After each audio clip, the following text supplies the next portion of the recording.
Dans cette étape, vous allez conclure le travail d'investigation au sein des collectivités. Et vous allez le conclure avec la liste des données que vous allez ouvrir. Cette liste est aussi appelée Wanted Data List et elle constitue un outil qui est couramment utilisé par les collectivités dans leur stratégie d'open data. C'est une liste qui permet d'informer les potentiels réutilisateurs de données quelles sont les données qui seront prochainement divulguées.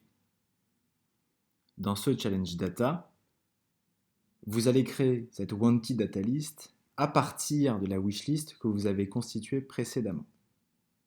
Pour cela, faites comme moi, rendez-vous sur le template de wishlist, mais aussi gardez sous les yeux les conclusions que vous avez tirées de l'étape d'évaluation de la mise en qualité des données.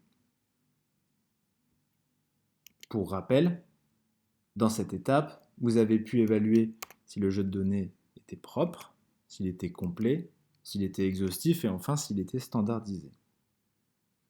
Et par là, vous avez pu estimer la difficulté et le travail nécessaire pour ouvrir ce jeu de données.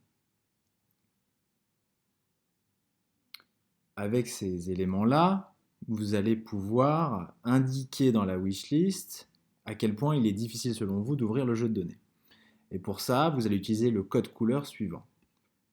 Coloriez la case évaluation finale en vert si le jeu de données vous semble plutôt facile à ouvrir, en orange si le jeu de données vous semble faisable et de fait qu'un travail modéré est demandé, rouge si vous pensez que le jeu de données est trop difficile à ouvrir, et noir si vous pensez qu'il est complètement impossible à ouvrir.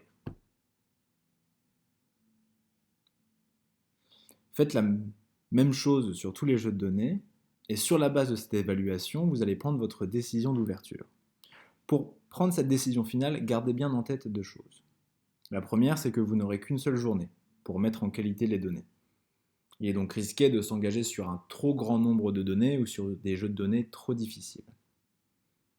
Le but est ici d'établir pour vous une liste de données qui est réaliste et réalisable.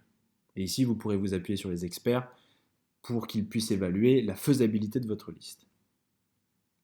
Deuxième chose, prenez bien le temps de comparer, encore une fois, les données que vous avez récupérées dans les collectivités par rapport aux exemples de templates qui se trouvent dans les coffres-forts de votre banque de données.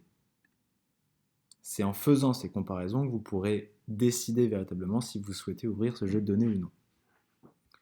Encore une fois, n'oubliez pas de marquer dans votre carnet de bord toutes les décisions que vous prendrez, toutes les difficultés et toutes les réussites par lesquelles vous passerez durant cette étape. Et aussi, et surtout, n'hésitez pas à faire appel aux experts qui sont là pour vous durant tout ce challenge.